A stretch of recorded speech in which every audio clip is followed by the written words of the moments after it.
बंधुओं, अभी एक भजन होगा और भजन के साथ साथ सभी भाई बहन अपने अपने इष्ट का ध्यान करेंगे। ध्यान कैसे करें, बहुत शॉर्ट में ध्यान करने का तरीका मैं आपके सामने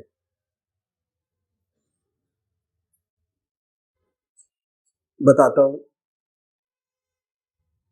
संसार में दो प्रकार के भक्त हैं, एक साकार पुजारी और दूसरे निराकार, और ये बहुत पुराने जमाने से चले आ रहे हैं।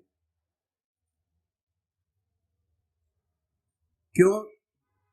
भक्त का स्वभाव कुछ ऐसा ही है, किसी को चेहरे से प्यार होता है, किसी को नाम से प्यार होता है। जिनको चेहरे से प्यार होता है वो है साकार पुजारी, जिन्हें शक्ल से प्यार नहीं होता वो है निराकार। हमारे संतों ने जो ग्रस्त में हुए दोनों के लिए रास्ता बताया, साकार के लिए भी और निराकार के लिए भी। साकार पुजारी सबसे पहले ये निश्चित करे कि परमात्मा की कौन सी मूर्त ऐसी है, कौन सी मूर्ति ऐसी है जिसमें भगवान की सबसे ऊंची भावना आप डाल सकते हो, उसे अपनाइए।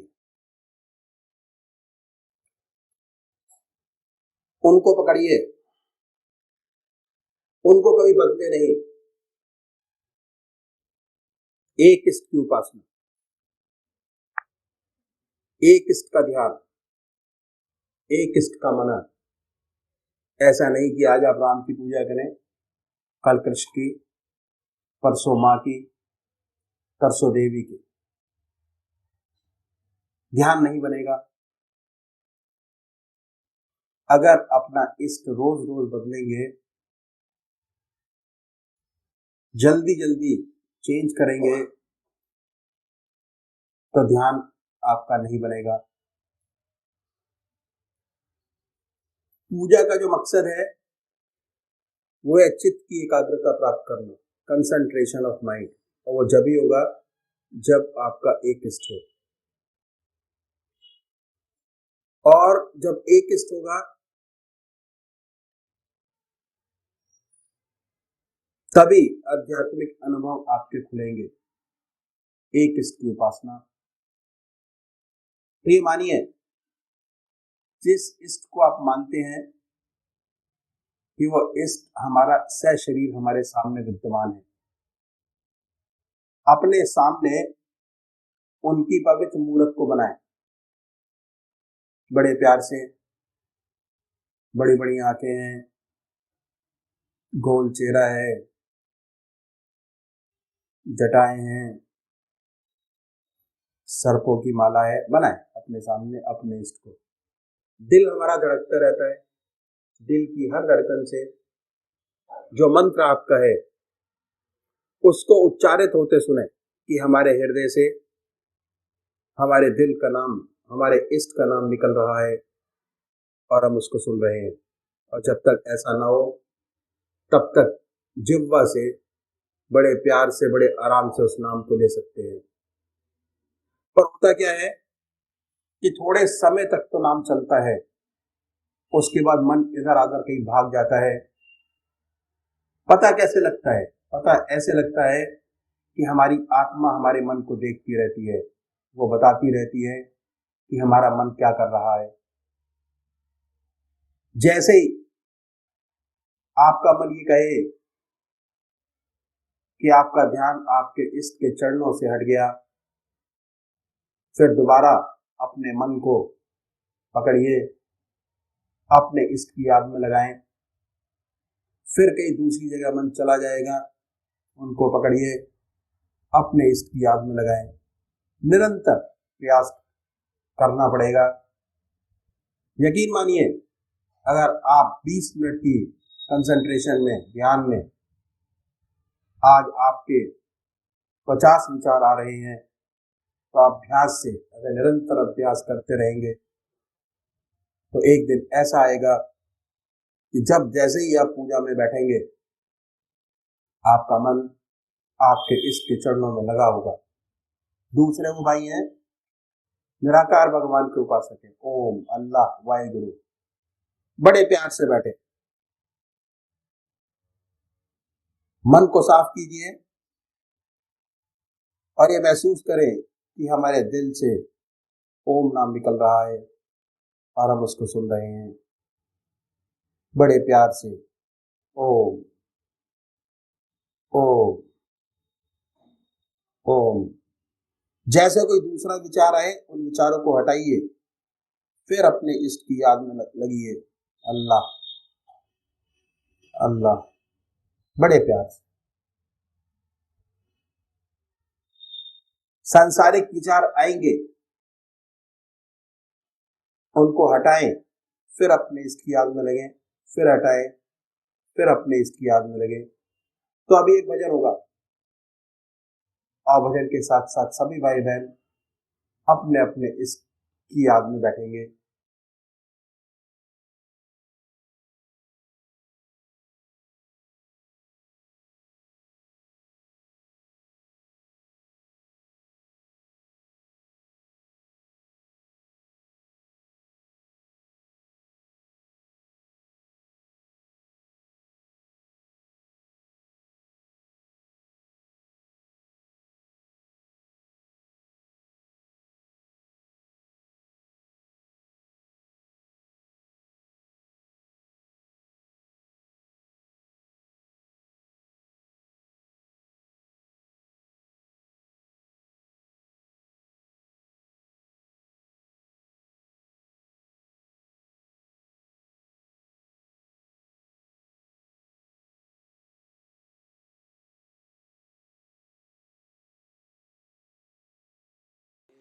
तस्वीर को सीने लगा रखा है, हमने दुनिया से अलग नाव बसा रखा है, तेरी तस्वीर को सीने से लगा रखा है, तेरी तस्वीर को सीने से लगा रखा है।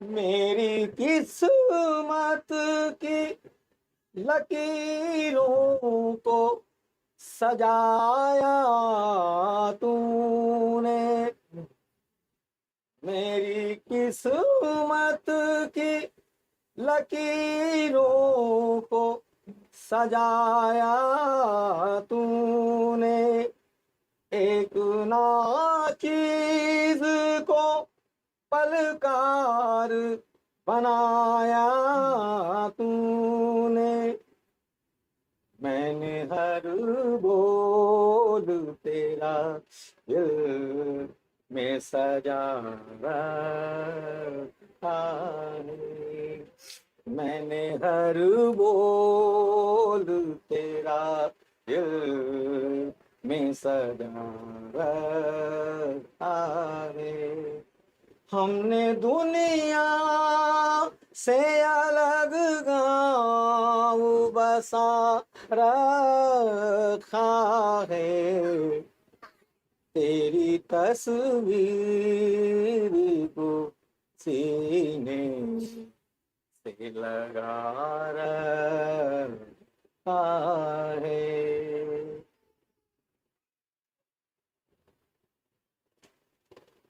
मैंने गीतों से छवि तेरी बनाई बरसों, मैंने गीतों से छवि तेरी बनाई बरसों, दूर रह कर तुझे आवाज सुनाई बरसों, इसलिए तूने मुझे गैर बना रखा है, इसलिए तूने मुझे गैर बना रखा है।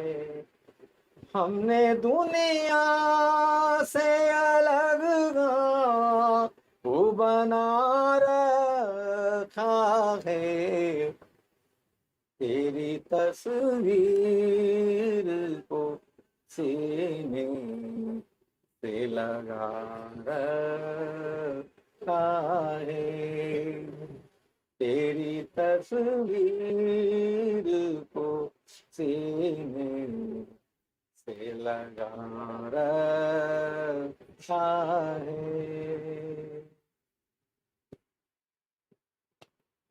तुझको दिन रात ख्यालों में ही पूजा मैंने,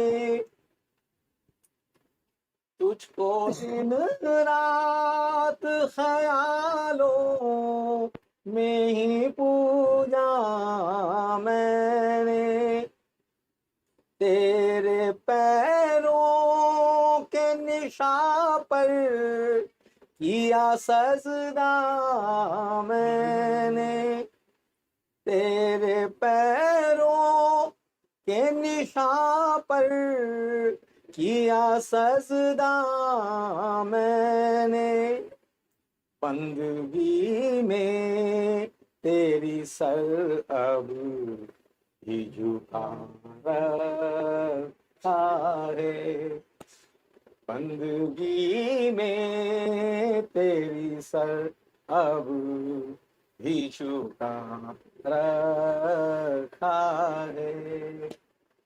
हमने दुनिया से अलग गाँव बसा रखा है, तेरी तस्वीर को सीने से लगा रखा है, तेरी तस्वीर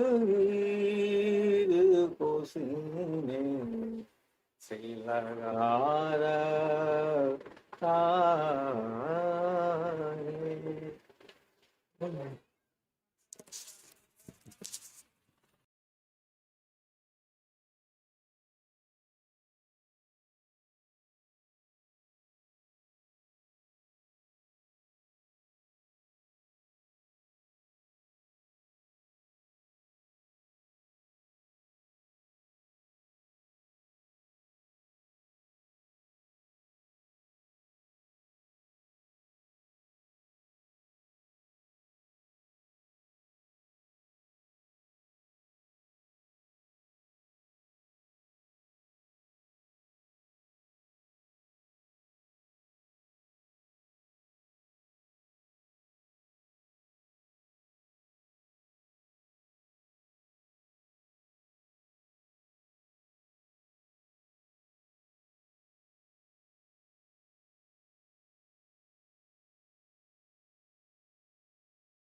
I am only a tool in his hands, मैं एक यंत्र हूँ, मुझसे जो भगवान काम लेता कर देता हूँ, नतीजा उसके हाथ में। जहाँ उसके दिल में ये भावना पैदा हो गई, यही काम अब उसको जीवन मुक्त अवस्था तक ले जाएगा। सच्ची निष्काम का कर्मता उसमें पैदा हो। अब वो नहीं करता, ईश्वर करता है। वो तो एक यंत्र है उस प्रभु के हाथ का, जो वो कराता है वो कर लेता है अपने आप, अलग, नॉन अटैच्ड। तो यही कर्म अब वर्शिप बन गया।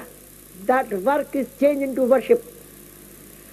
अब फैक्ट्री में लिखा रहता है work is worship, work is worship, but every work is not worship. Every work is not, हम उसका काम समझ के किया जाता है, वो वर्शिप। ये हमने देखा कि अगर हमारे किसान भाई चाहे और अभ्यास करें, जैसा भगवान कृष्ण ने गीता में कहा, अभ्यास। अगली बात है वैराग। वैराग पर उन्होंने बड़ा जोर दिया है, और वैराग का मतलब हम बड़ा गलत समझते हैं। हम वैरागी किन्हें कहते हैं कि जिन्होंने कपड़े पहनने छोड़ दिए, घर बार छोड़ दिया, संसार छोड़ दिया, जंगलों में गुफाओं में। वैरागी वास्तव में कौन है और कैसे हो सकता है? चाहे सारे वस्त्र उतार के जंगल में रहे, चाहे सारे वस्त्र पहन के दुनिया में रहे, कोई फर्क उसका नहीं। वैराग के माने क्या है? जब आपका हृदय परमात्मा की याद में गहरा डूबा, न घर का सरोवर, आपका हृदय तो परमात्मा में गहरा डूबा है। जब ऐसी अवस्था आ जाती है तो इस व्यक्ति को हम वैरागी कहते हैं। जंगल में अगर ऐसी अवस्था है तो वो भी वैरागी है, और संसार में है और उसके मन की यही दशा, लेकिन मन विचारों से खाली नहीं है तो वैरागी। वैरागी तो वो है कि जिसके मन में कोई विचार नहीं है, नो मॉडिफिकेशंस ऑफ माइंड। हाँ, आत्मा में ही निरंतर निवास करता है, वो है वैरागी। चाहे बस धारण करे या बिल्कुल नंगा होकर रहे, कोई अंतर नहीं, कोई फर्क नहीं। Reality is this. तो इसीलिए अभ्यास, एंड वैराग फॉलोज अभ्यास। आप अभ्यास करते परमात्मा में ध्यान लगाने का। जितनी देर आप परमात्मा की गहरी याद में डूबे हैं, दुनिया का कोई विचार आपके मन में नहीं है, उस पीरियड के लिए आपसे बड़ा वैरागी कौन है? कोई नहीं। दिस इज रियल वैराग। अभ्यास के बाद वैराग फॉलो करता है, अपने आप आता है। हमने ये देखा, अगर हमारे किसान भाई चाहे तो अपना जीवन ईश्वर में बना सकते हैं। बड़े बड़े योगी, स्टॉलवर्ड्स, स्पिरिचुअलिस्ट जैसे अब तक पैदा करते आए, आज भी कर सकते हैं। अवसर मौजूद है, अगर हम अवसर का पूरा फायदा उठाएं तो क्या कहने हैं, बदल जाए। जो रियल कल्चर है हमारा, हमारे गांव में था। हमारे देश का सच्चा कल्चर गांव में था, और गांव में प्रेम की गंगा बहती थी। गांव में ताले लगाने की आवश्यकता है। ये तो कुछ ही साल पहले की बात है। गांव में ताले नहीं लगते थे। कहीं बाहर गए तो अपने पड़ोसी को कहेंगे भैया बाहर जा रहे हैं, देख रेख रख ले, खाली कुंडी लगी है, नो लॉक। गांव की बेटी सारे गांव की इज्जत। मजाल है जो उसकी तरफ कोई टेढ़ी निगाह से देख लेगा, सारा गांव निछावर हो जाए। This is our culture. ये थी हमारी सभ्यता। और अगर हम आज प्रगतिशील हों तो ये सभ्यता फिर वापस आ सकती है, वही सुख और शांति और आनंद की गंगा बह सकती है। अब मैं दूसरा वर्ग लूंगा। दूसरा वर्ग है बिजनेसमैन। ये भी बहुत बड़ा तबका है। इसमें व्यापारी, इंडस्ट्रियलिस्ट सब आ जाते। हमारे देश में 2% इंडस्ट्रियलिस्ट और व्यापारी तो ऐसे हैं कि जिनके ऊपर पैसा ऐसा बरसता है, लक्ष्मी की ऐसी बारिश होती है कि उन्हें गिनने के लिए समय नहीं। ऐसे ही बोरियों में भर भर के फेंक देते। और उन्हें यह भी पता नहीं कि इसको कैसे खर्च करें। 2%। लेकिन उनके पास समय का बड़ा अभाव है, समय नहीं। सुबह से लेके शाम तक एक्सट्रीमली बिजी, रात को भी 10-10 टेलीफोन लग रहे हैं, कहीं कलकत्ता का आया, मुंबई का आया, रात भर टेलीफोन आते रहते, रात को भी चैन नहीं पड़ता। और तरह तरह की जिम्मेदारियां, परेशानियां, income tax, sales tax, rate और क्या नहीं, दुनिया भर की मुसीबतें सुबह से शाम तक आती रहती। बहुत बिजी है, समय नहीं है, एक मिनट भी नहीं है जो भगवान की याद कर सके। परेशान, उनकी रियल लाइफ पूछे तो बताते हैं कि रात भर टेलीफोन बजते रहते हैं। तो अब ये क्या करें भाई? मैं तो ये कहूंगा कि यह भागे या कर्जदार है। पहले जन्म में बड़े मोटे मोटे कर्जे लिए थे, अब मोटे मोटे कर्जे उतार रहे हैं, और जिनके कर्जे लिए थे वो संतान होकर इनकी पैदा हुए हैं, वो वसूल कर रहे हैं। They enjoy the life. किसी के बाद 3 मोटर कार, तो अशोका होटल, ताज होटल, ये और वो, और ये बेचारा तो सुबह से शाम तक अपनी रेस्पॉन्सिबिलिटीज और परेशानियों में परेशान रह गए। खिचड़ी तक हजम नहीं हो पाती, दवाओं से गाड़ी चलती रहती। कर्जा है, उतारना है, इनके लिए क्या किया जाए? कुछ नहीं कर सकते। लेकिन संत महात्मा बड़े दयालु, उन्होंने इनके लिए भी रास्ता बताया, और बड़ा सुंदर रास्ता बताया। उन्होंने कहा भी ठीक है, आपकी लाइफ बहुत बिजी है, कोई शक नहीं, लेकिन कोई काम तो ऐसा होगा आपका जो बार बार करते होंगे दिन भर में, करने पड़ते हैं, और दिन में 1000 जगह दस्तखत करने पड़ते हैं, या बिल बनाने पड़ते हैं, कैश में बनाना पड़ता है, कैश गिनना पड़ता है। कोई भी काम अगर आप रिपीटेडली करते हैं, दिन में बार बार करते हैं, तो उनके लिए उन्होंने रास्ता बताया, और बड़ा सुंदर रास्ता बताया। ग्राहक आया, आपने कैश मेमो लिखना शुरू किया। कैश मेमो लिखने से पहले कहिए ओम, अपने प्रभु का नाम लीजिए, लिखना शुरू कीजिए, खत्म हो जाए ओम। एक कैश मेमो पे आपने 2 बार प्रभु को याद किया, अगर 500 दिन में बनाए तो 1000 बार बात किया, अगर 1000 बनाए तो 2000 बार याद किया।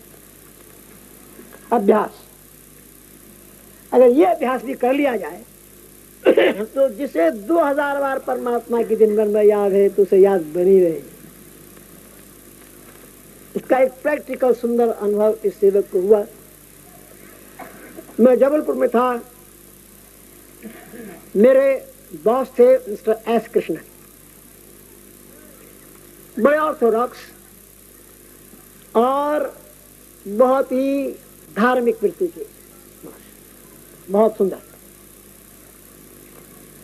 मेरे गुरु महाराज जबलपुर में पधारे मेरे यहाँ। मैंने ये जानता था कि ये ईश्वर प्रेमी है, भक्त है, उन्हें भी निमंत्रण दिया कि आप पधारें, और वो मैं फैमिली के पधारे। महाराज से बातचीत करते रहे, आधा घंटा 1 घंटा लगाया, और जब चलने के हुए तो कहने लगे कि महाराज आपकी बातें तो बड़ी प्यारी है, लेकिन हमारे पास समय का अभाव है, समय नहीं, कैसे करें? मैंने समय का अभाव? अच्छा आप करते क्या? उन्होंने बताया कि मैं एडमिनिस्ट्रेशन ऑफिस में एडमिनिस्ट्रेशन का सारा काम मेरे हाथ में है। अच्छा एडमिनिस्ट्रेशन का काम है, ठीक है, क्या करना पड़ता है? फाइलों के गट्ठर लगे रहते, सुबह 8 बजे जाता हूँ, रात के 8 बजे आता हूँ, तब भी काम समाप्त नहीं हो पाता। दूसरा प्रश्न उन्होंने ये किया, क्या सारी फाइल आप खुद देखते हैं अपने आप, हर एक केस को? होगा इम्पॉसिबल, नहीं देख सकते। फिर क्या करते हैं कि मैं 10% निकाल लेता हूँ एट रैंडम, इधर उधर, पुनः देखता हूँ कि कैसे डील में, अगर देखता हूँ कि वो ठीक है तो मैं अंदाजा लगा लेता हूँ कि मेरा दफ्तर ठीक काम कर रहा है, और फिर मैं 8 मीट की दस्तखत लगा लेता हूँ। सिर्फ ये देखता हूँ अकाउंट्स ऑफिसर के दस्तखत मौजूद है, एडिटर के दस्तखत मौजूद है, मैं भी साइन करता हूँ। उसके बाद पहले फाइल्स पर ऑर्डर्स होते हैं, उसके बाद उसकी 10-10, 12-12, 15-15 कॉपियाँ बनती हैं, हर एक पे दस्तखत करने पड़ते हैं। तो आपको तो बड़े दस्तखत करने पड़ते हैं, जी हाँ साहब, हजारों दस्तखत करने पड़ते हैं। आपके तो बड़ा आसान है, आपके तो बहुत ईजी है, आपके पास तो समय है। तो ये चौक है कि मैं तो ये कह रहा हूँ सुबह 8 बजे से लेकर और रात के 8 बजे तक चैन नहीं मिलता, और ये करे आके तो बड़ा ईजी है, बड़ा आसान है।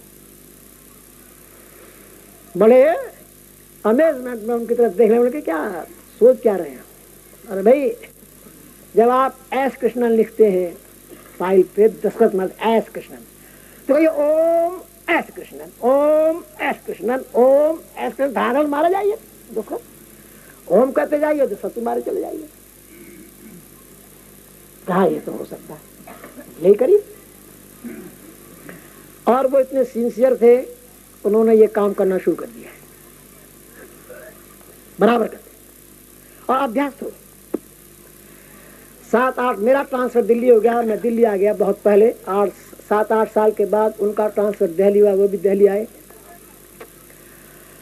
और पहले वो मेरे सेवक से मिले आकर के, बहुत प्यार से मिले, और पहला काम उन्होंने यही किया कि यशपाल तुम्हें याद है महाराज आए थे तुम्हारे यहाँ, मैं गया, हाथ याद, क्या कहा था, ओम एस कृष्णन, बहुत हंसे थे, yes perfectly all right, but you will never believe me कि आज तक मैंने कोई दस्तखत बगैर उनके नहीं किया। मैंने कहा wonderful soul, you are won the game.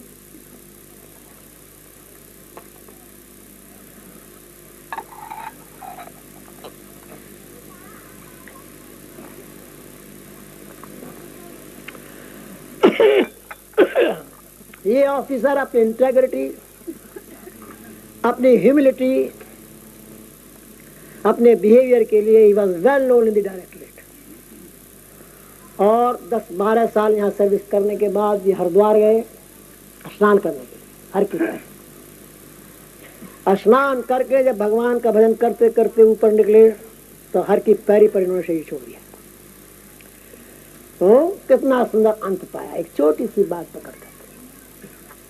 तो इनके लिए भी बताया संतों ने कि भाई अगर आप भी चाहें तो निराश मत होइए, अगर कोई काम बार बार रिपीटेडली करना पड़ता है तो ओम को साथ जोड़ लीजिए, अपने प्रभु के नाम को साथ जोड़, कल्याण हो जाए।